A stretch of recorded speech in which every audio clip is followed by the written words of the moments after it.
이 세상에 우리 눈에 보이는 것들도 있지만 또 눈에 보이지 않는 것들도 있습니다. 우리가 어떤 이에게 선물을 받게 되면 그 선물은 눈에 보이지만 그 선물을 준 사람의 마음, 감사하고 사랑하는 마음, 또 어떤 것을 기대하는 마음은 보여지지가 않잖아요. 우리가 사는 아파트와 집은 보여지지만 그 속에 살고 있는 사람들이 누리고 있는 평안과 그 행복은 눈에 보여지지 않습니다.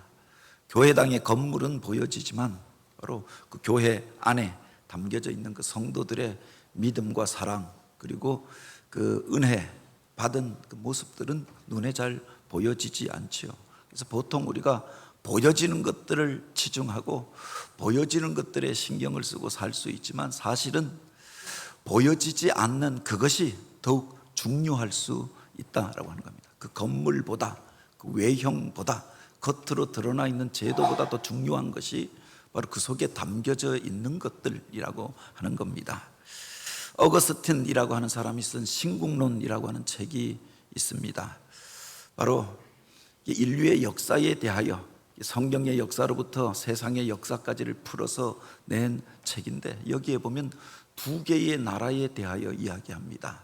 바로 신국이라고 이야기하는 하나님의 나라가 있고, 이 땅에 존재하는 지상국가, 세속 국가가 있음을 이야기합니다. 우리가 보고 경험하는 나라는 세상에 있는 나라, 지상국가이죠. 그런데 그 이면에 보이지 않는 하나님의 나라가 있고, 바로 하나님 나라의 일들이 이루어져 가고 있음을 말하고 있는 겁니다. 이 땅에 보이는 나라는 그 이기심과 욕망에 의하여서 움직여가는 나라입니다. 그래서 정치하는 사람들도 보면 그 속에 욕망이 있는 사람이 결국 그 어느 정당의 대표가 되고 권력을 잡고 무엇을 이끌어가게 되어지죠. 그 안에 이기심과 욕망이라고 하는 것이 바로 세속 국가를 이끌어가는 힘이다라고 하였습니다. 반면에 하나님의 나라는 하나님의 공의와 그 사랑이 바로 움직이는 나라입니다. 지상에 있는 국가는 잠시 있다가 없어지는 나라입니다. 영원할 것처럼 온 세계를 집어삼켰던 세계 제국들도 일어났다가 무너지고 맙니다. 미국이라고 하는 나라도, 일본이라고 하는 나라도, 중국, 대한민국, 북한, 이건 세상에 존재하는 지상 국가이죠. 그러나 또한 우리 믿음의 사람들은 보이지 않지만 하나님의 나라가 있고, 그 하나님의 나라가 이 역사의 이면에서 이 역사를 이끌어가고 있고, 또 오늘 우리가 지향하고 바라보아야 할 나라임을 말하고 있는 거지요. 오늘 우리가 그리스도인이 되어진다라고 하는 것은 이 땅에 발 딛고 살고 있기 때문에 대한민국 국민으로 우리가 태어났습니다. 그 국민의 의무와 책임이 있잖아요. 이게 전부가 아니라 예수를 믿고 영접하는 순간 또한 하나님의 자녀가 되고 하나님 나라의 백성이 되어지는 거죠. 두 가지 신분을 가지게 된다라고 하는 겁니다. 그러면서 우리 안에 내적인 갈등이 일어나게 되어지는 것 아닙니까? 하나는 하나님의 법이 하나님 나라의 백성으로 오늘 우리가 살고자 하는 욕망, 그리고 또 그 속에서의 하나님을 향한 헌신의 마음들이 있습니다. 다른 하나는 지상 국가를 움직이는 세상의 욕망, 그리고 세상의 질서라고 하는 것들이 있지 않습니까? 우리가 믿음을 가지고 믿음을 지키면서 살아갈 때 이런 갈등 관계 속에 놓여지게 된다라고 하는 겁니다. 그 속에 신앙생활에 긴장이 있는 거죠. 세상의 법을 쫓아갈 것인가, 하나님의 법을 쫓아갈 것인가. 때때로 그런 심각한 갈등 상황에 놓여지게 될 때도 있습니다. 우리가 로마서 말씀을 읽고 있는데 오늘 읽은 이 본문은 여기에 대하여서 우리에게 말씀하고 있는 구절입니다. 로마서 1장부터 11장까지는 오늘 우리가 어떻게 구원받는가, 구원 얻는 도리에 대하여, 복음에 대하여 가르치고 있습니다.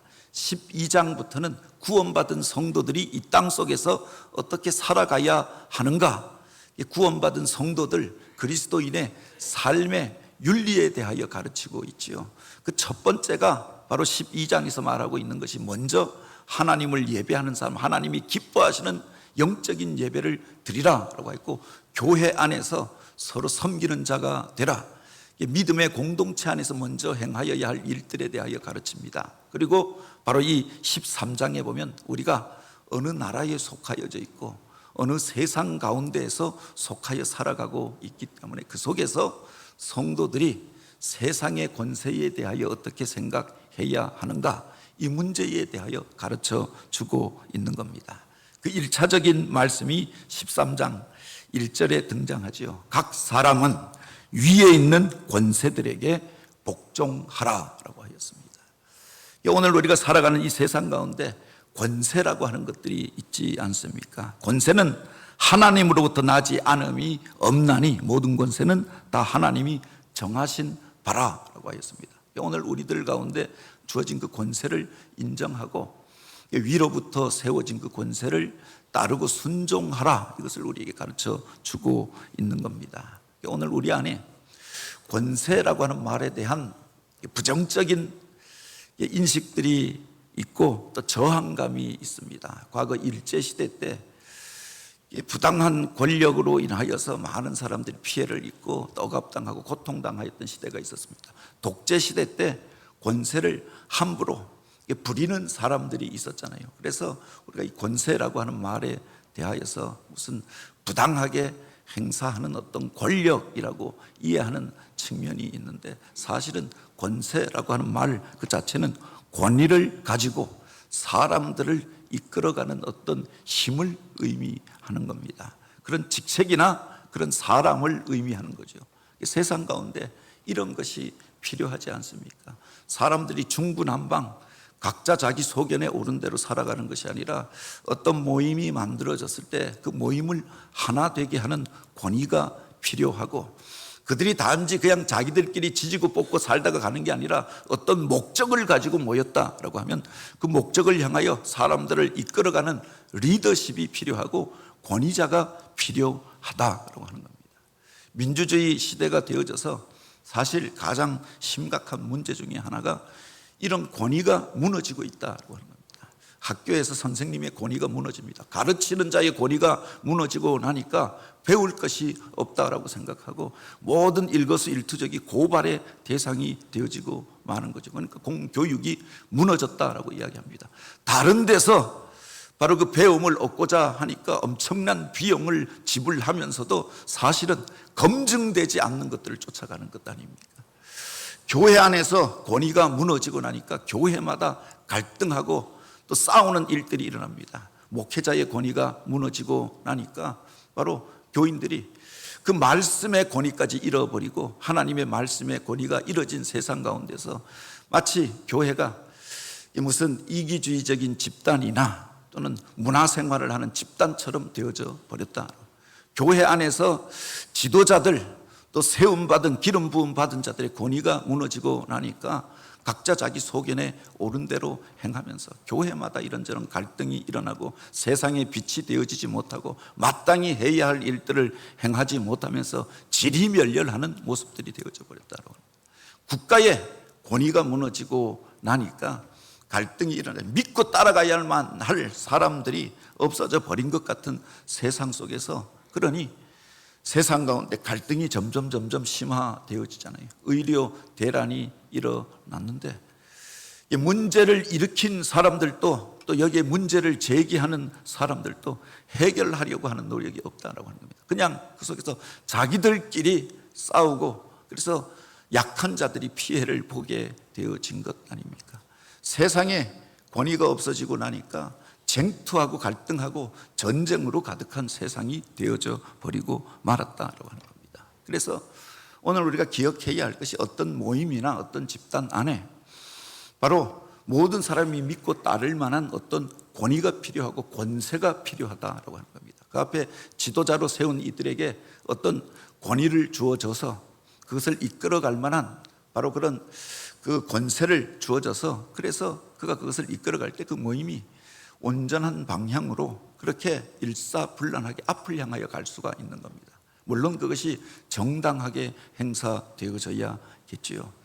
어떤 모임 안에 그 가정 안에 부모의 권위가 온전히 세워졌을 때 그 자녀들이 그 안에서 행복을 누리면서 살 수가 있는 겁니다. 그런데 서로가 서로의 권위를 인정하지 아니하고 그 질서가 무너진 사회, 그야말로 혼란의 도가니가 아니었느냐라고 하는 겁니다.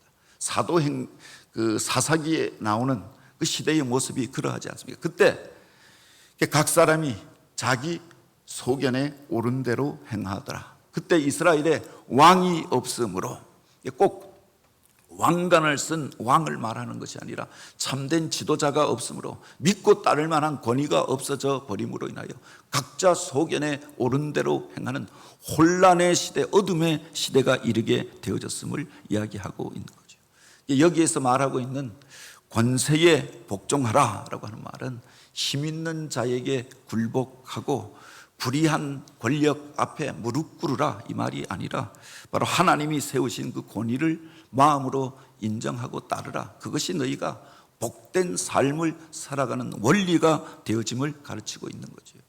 사람들이 각자 자기가 원하는 대로 살고자 하는 마음들이 있습니다. 운전을 하고 보면은 그래도 신호등이 있으면은 그 신호등 앞에 권위를 인정하며 서면은 먼저 이쪽 줄에서 가고 그 다음 줄에서 가고 그 질서가 있이 그렇게 되어지잖아요. 그런데 어느 순간에 그 신호등이 고장나고 나면은 한순간에 엉켜져 버리는 겁니다. 먼저 가려고 하는 사람들이 사거리에서 서로 머리를 박고 그렇게 그 안에서 뒤로 물러서지 않으니까, 뒤로 물러설 수도 없는 형편이 되어지고 나니까 뒤엉켜서 더 빨리 가려고 하다가 서로가 서로에게 피해를 입히게 되어지는 겁니다. 그런데 교통순경이 나타나서 빨간 그렇게 지봉을 가지고 일사불란하게 그렇게 호루라기를 불면서 빼고 당기고 하면 금세 교통 적체가 해결되어지는 겁니다.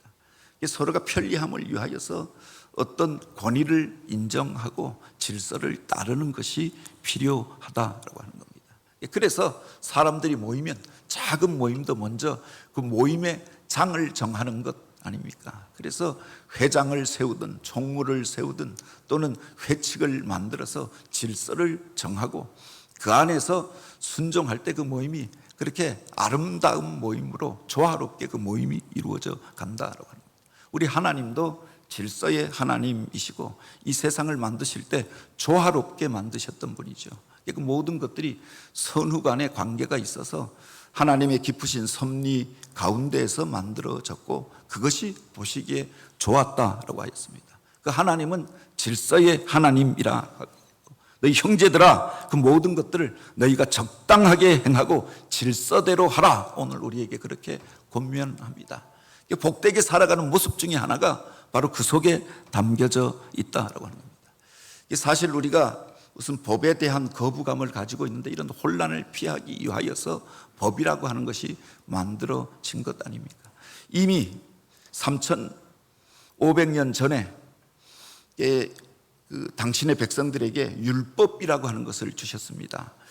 애굽 땅에서 출애굽하여 나왔던 그들, 무슨 일인의 독재에 의하여서 바로의 압제에 의하여서 움직이고 마지 못하여 노동하는 자들이 아니라 이제 하나님의 법 아래서 그들이 질서 있게 살아갈 수 있도록 법이라고 하는 것을 주시고 율법을 주시고 그 율법을 쫓아 행할 때 너희가 거룩한 공동체가 되리라 라고 가르쳐 주셨던 것 아닙니까? 이 법이 세상의 많은 법들의 기초가 되어지고 영향을 끼치게 되어졌다라고 하는 겁니다. 우리 주님께서도 그런 말씀을 하십니다. 마지막 주간에 주님이 겪으셨던 치열한 논쟁 가운데 하나가 바로 세금 논쟁이라고 하는 것이 있습니다. 바리새인들이 사실은 주님 앞에 올무를 놓기 위하여서 와서 이런 질문을 던지지 않았습니까? 우리가 로마의 가이사에게 세금을 바치는 것이 가하니까 불가하니까.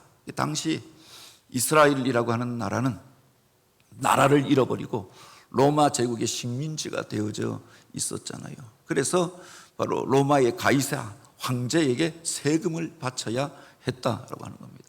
이 세금을 바쳐야 하느냐 바치지 말아야 하느냐, 물론 당시 사람들이 느끼던 심각한 갈등의 문제였습니다. 이것을 예수님 앞에 질문을 던져서 올무를 걸고자 하였던 것 아닙니까? 세금 바치지 말라라고 이야기하면은 로마 황제에 반역한 것으로 고발하여서, 그래서 로마의 지배에 저항한 사람으로, 그래서 그를 무슨 과격한 혁명가로 만들어 이렇게 감옥에 가둘 생각이었습니다. 로마의 가이사에게 세금을 바치라라고 이야기하면은 민족을 배반한 사람으로, 로마의 부역한 사람으로 만들어서 사람들에게 이것을 선전하여서 그 영향력을 떨어뜨리려고 하는 생각이 있었던 거죠. 무엇이라고 대답해도 올무에 걸릴 수밖에 없는 상황이었습니다. 그런데 주님께서 그들에게 질문하십니다. 너희가 가지고 있는 동전을 내어보라. 예, 바리새인들이 자기들은 민족주의자고 나라와 민족을 위하여 일한다라고 생각하였고 율법대로 살아야 한다라고 주장하던 사람들입니다. 그런데 자기 주머니에 있던 동전을 꺼내 놓잖아요. 그런데 그 동전에 그려진 것이 무엇이냐라고 질문합니다. 그들이 가지고 있었던 동전은 로마 시대에 통용되어지던 동전이 아닙니까? 로마 황제의 얼굴이 새겨져 있는 동전이었다라고 하는 겁니다. 로마 황제 가이사의 것입니다 라고 대답합니다. 그러니 주님께서 그렇게 대답하십니다. 가이사의 것은 가이사에게, 하나님의 것은 하나님에게 바치라. 그 속에 주님이 주셨던 대답이 담겨져 있는 것 아닙니까? 어떤 이들은 이것을 아주 과격한 대답으로 그렇게 바꾸기도 합니다만 1차적으로 이 말씀을 그대로 받아들이면은 사실은 우리가 이중적인 책임을 가진 자로 살라라고 하는 말이 아닙니까? 이 땅 속에서 가이사의 영역 안에 살고 있다라고 하면, 가이사가 만든 그 동전을 가지고 물건을 사고 그가 만든 도로에서 그가 또 보호해주는 그 나라 가운데 살고 있다라고 하면, 세금을, 가이사의 동전을 가지고 있다라고 하면 가이사의 동전을 그렇게 가이사에게 세금으로 바치는 것이 마땅하다. 그러나 주님의 말씀에 보다 중요한 초점이 그 다음에 있었던 것 아닙니까? 하나님의 것은 하나님에게 바치라. 그 동전은 가이사에게로부터 왔고 그 물질적인 혜택은 가이사를 통하여 받은 것이 있다라고 하면 그 세금이라고 하는 것은 그가 받고 누리는 만큼 내는 것 아닙니까? 그런데 하나님으로부터 온 것이 있다고 하면 오늘 우리의 생명과 이 세상의 모든 것이 하나님으로부터 온 것이 아닙니까? 그것은 너희가 하나님 앞에 드리고 있느냐라고 하는 중요한 질문이 그 속에 담겨져 있는 거지요. 오늘 우리가 이 땅에 발딛고 살아가고 있지만 또한 하나님에게 속한 자로, 하나님 나라 백성으로 우리가 살아가고 있는 것 아닙니까? 그래서 누군가가 그렇게 이야기합니다. 바로 우리 복음은 경계가 없고 국경이 없다라고 했습니다. 누구에게나 전하여져야 하고 저 북녘 땅에도 또 그렇게 이슬람권에도 하나님을 대적하는 자들에게도 복음은 들려져야 하죠. 국경이 제한되어져 있는 것이 아닙니다. 그러나 우리는 또한 어느 나라에 속한 자로 살고 있다.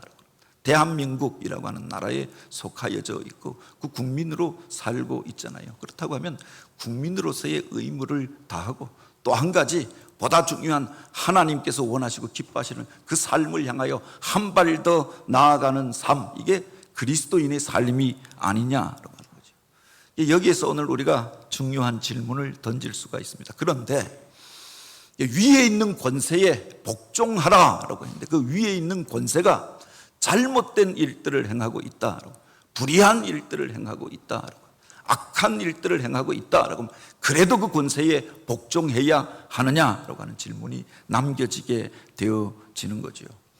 성경에 보면 또한 그렇게 말하고 있지 않습니까? 우리 씨름은 혈과 육을 상대하는 것이 아니요 통치자들과 권세들과 이 어둠의 세상 주관자들과 하늘에 있는 악한 영들을 상대함이라라고 했습니다.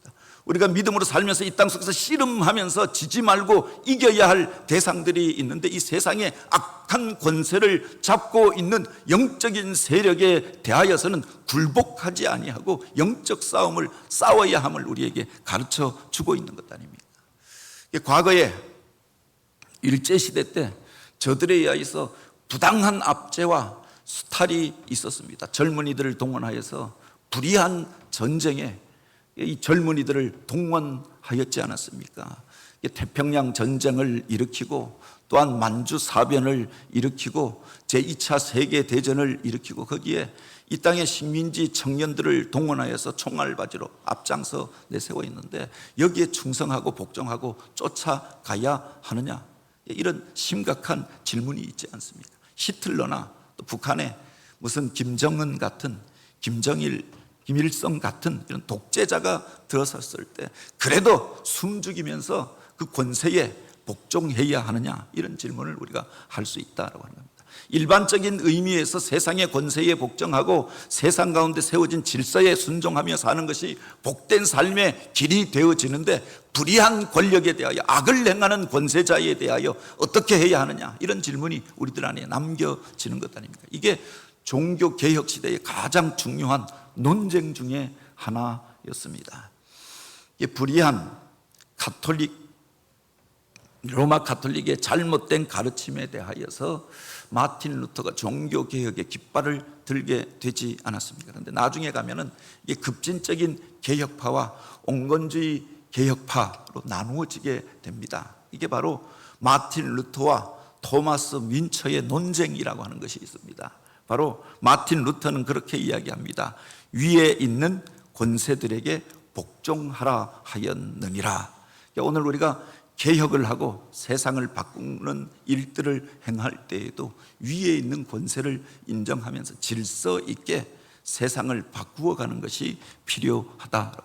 과격하게 모든 권세를 다 무너뜨리는 것, 이것은 혼란과 또 악이 극성하게 만드는 이유가 될 수 있다라고 이야기하면서 너희 위에 세움받은 권세를 인정하라라고 권면합니다. 반면에 토마스 민처 같은 사람은 그가 농민운동을 주도하면서 농민전쟁을 만들어 냈던 사람이 아닙니까?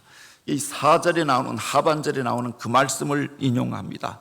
우리가 하나님의 사역자가 되어 악을 행하는 자에게 진노하심을 따라 보응하는 자가 되었느니라, 그렇게 이야기합니다. 이 땅에 악한 자들이 있으면 하나님의 진노하심을 따라 보응하는 것, 이것이 사역자로 우리를 부르신 이유이기도 하다. 그래서 우리를 사역자로 부르셨다라고 하면 악에 대하여서 여기에 보응하는 자로 하나님의 진노하심을 나타내는 일들에 앞장서야 한다, 이렇게 주장하였던 거죠. 그래서 불의한 모든 것들을 다 혁파하고 칼을 들고 일어나서라도 불의한 모든 자들을 쫓아내는데 앞장서야 한다, 그렇게 말하였던 겁니다. 여기에 세속의 국가와 권세를 바라보는 두 가지 관점이 같이 담겨져 있는 것들을 보게 됩니다.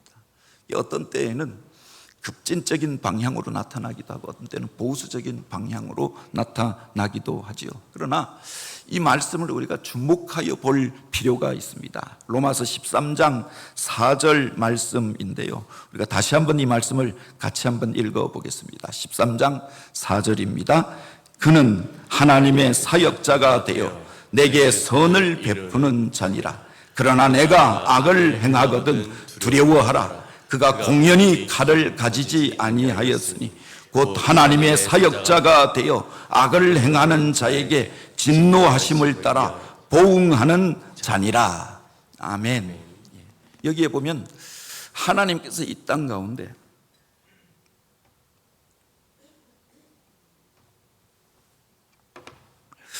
권세자를 세우신 이유에 대하여 말씀하고 있는 겁니다. 여기에 보면 첫 번째가 하나님의 사역자가 되어야 한다라고 하는 겁니다. 나 자신의 이익을 위하여 내 마음대로 행하는 것이 아니라 바로 그에게 권세를 주신 이유가 있는데 하나님의 일들을 행하라고, 하나님의 사역자로 세웠다라고 하는 것이 전제이고요. 두 번째가 우리 가운데 선을 행하는 자가 되어야 한다라고 합니다. 그 권세를 가지고 선을 이루어가고 하나님의 선을 행하는 자가 되어야 바로 참된 권세를 사용하는 것이다. 세상 가운데 또한 악하고 또 타락한 죄악에 대하여서 그 일들을 행하는 자들은 그러므로 바로 이런 권세에 대하여서 두려움을 가지라, 하나님의 심판이 있을 것이다 라고 하는 경고하는 말이 그 속에 같이 담겨져 있다라고 하는 겁니다. 하나님께서 오늘 우리를 바로 하나님의 사역자로 불렀다라고 하면 그 속에 하나님의 선을 행하라라고 하는 부르심이 담겨져 있는 거죠. 악에 대하여서는 오늘 우리들 속에 들어와 있는 잘못된 것, 악한 것들에 대해서는 단호한 태도가 필요하고, 오늘 우리가 그 악 가운데 속하여져 있었다라고 하면 하나님의 심판이 있음을 두려워하라라고 하는 메시지가 같이 담겨져 있는 겁니다. 그렇기에 오늘 우리가 세상의 것들에 대하여 단지 세상 가운데 존재하는 어떤 권세자들에 대하여 판단하기 전에 먼저 내 자신을 돌아보면서 내가 하나님의 사역자로 이 일을 행하고 있는가, 내 주장, 내 자존심, 내 생각, 내 욕망을 위하여서 이 일들을 행하고 있는 것이 아닌가 돌아보는 것이 필요하죠. 그 일들을 행할 때 내가 행한 결정과 주장이 선을 행하는 것인가, 아니면 어떤 이들에게 상처가 되고 아픔이 되는 것들인가, 이것을 생각하라라고. 만약 오늘 우리가 그것이 악한 것들을 선택하고 어떤 이들에게 상처를 주고 아픔을 주는 선택을 하였다라고 하면 여기에 대하여 하나님의 심판이 있음을 두려워하라라고 하는 경고가 그 속에 담겨져 있는 거죠. 먼저 내 자신에게 적용하고 그 다음은 세상의 권세자들을 향하여서 바라보면서 그렇게 되어질 수 있도록 노력하는 것, 그렇게 되어질 수 있도록 중보하고 기도하는 것. 그래도 그렇게 되어지지 아니하고 악한 데 속하여서 악한 것들로 치달아 간다라고는 보다 위에 있는 권세에 순종하는 것이 믿는 자의 마땅한 도리다라고 하는 겁니다. 보다 위에 있는 권세가 무엇인가? 천지 만물을 만드시고 그 권세를 주시는 분, 모든 권세 위에 계신 분, 세상의 모든 것들을 주관하시는 분이 하나님이 아니십니까? 하나님의 권세에 복종하는 것이 믿는 자의 마땅한 도리이지요. 불의한 시대 가운데 잘못된 명령에 대하여 믿음의 사람들이 택하였던 선택이 바로 그런 것이었다라고 하는 겁니다. 다니엘서 3장에 보면은 바로 당시에 황제의 신상을 만들어 놓고 그 앞에 절하라. 저들이 이것을 통하여서 믿음의 사람들을 핍박하고자 만들어낸 제도였습니다. 그때 다니엘과 그의 세 친구 사드락과 메삭과 아벤누고가 그 앞에 절하지 아니합니다. 우리가 사람이 만든 우상 앞에 절하지 아니하겠노라. 그래서 그 왕이 그리고 그의 권세자들이 와서 안타까움으로 이야기하잖아요. 내가 정녕 이 명령을 거절하면 그렇게 극렬하게 타는 풀무불 속에 던져지게 될 터인데 그래도 거절하겠느냐. 그때 그들이 하였던 말이 있습니다. 우리가 섬기는 하나님께서 우리가 이 맹렬한 풀무불에 던져진다 하여도 우리를 지키시고 보호하실 것이라. 그리 아니하실지라도 우리가 바로 사람이 만든 우상 앞에 절하지 않겠노라. 단호하게 우상 앞에 절하지 아니할 것들을 그들이 고백하고 결단하고 풀무불 가운데 던져지게 되어지잖아요. 그들을 하나님께서 보호하시고 살려주셨다. 그들과 함께하여 주셨다라고 하는 겁니다. 사도행전 4장에 보면은 예수는 그리스도라 전하는 그 제자들을 관원들이 잡아다가 재판에 넘기고 그렇게 그들에게 매를 때리면서 이야기합니다. 다시는 이와 같이 사람들 가운데 예수가 주라고 말하지 말고 예수에 대한 이야기를 하지 말라라고 이야기할 때 그들이 하였던 말이 있지요. 하나님 앞에서 너희 말 듣는 것이 옳으냐, 하나님의 말을 듣는 것이 옳으냐. 오늘 우리가 하나님의 말을 들으랴, 사람의 말을 들으랴, 그리고 하나님의 말씀에 순종하여서 그럼에도 불구하고 복음을 전하고 그것 때문에 고난당하고 채찍맞는 것을 오히려 기뻐하였다라고 하였습니다. 불의한 명령에 대하여 거절하고 하나님이 기뻐하시는 일들을 행하고 그것으로 인하여 손해보고 고난당하는 것을 오히려 기뻐하고 감사하였음을 기록하고 있지 않습니까? 고난의 시대 가운데 믿음의 사람들에게 맡겨주신 삶의 소명이 바로 여기에 있는 줄 믿으시기 바랍니다. 그러나 여기에 잘못된 것들에 대하여 반대하는 방법 또한 선하여야 한다라고 하는 겁니다. 때때로 불의한 권세에 저항한다라고 해서 악한 이들과 싸운다라고 해서 사실은 그 사람이 전적으로 악이라고 말할 수도 없습니다. 정당 간의 싸움을 보면 그렇잖아요. 어떤 사람이 전적으로 악이고 어떤 사람이 전적으로 선이라고 말할 수도 없습니다.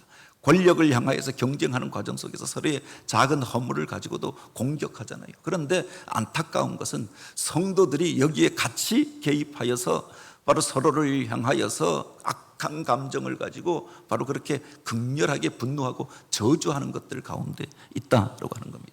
그런데 우리가 그 싸움에 같이 들어가서 그렇게 하다 보면은 그들과 같아질 수 있음에 대하여 말하는 겁니다.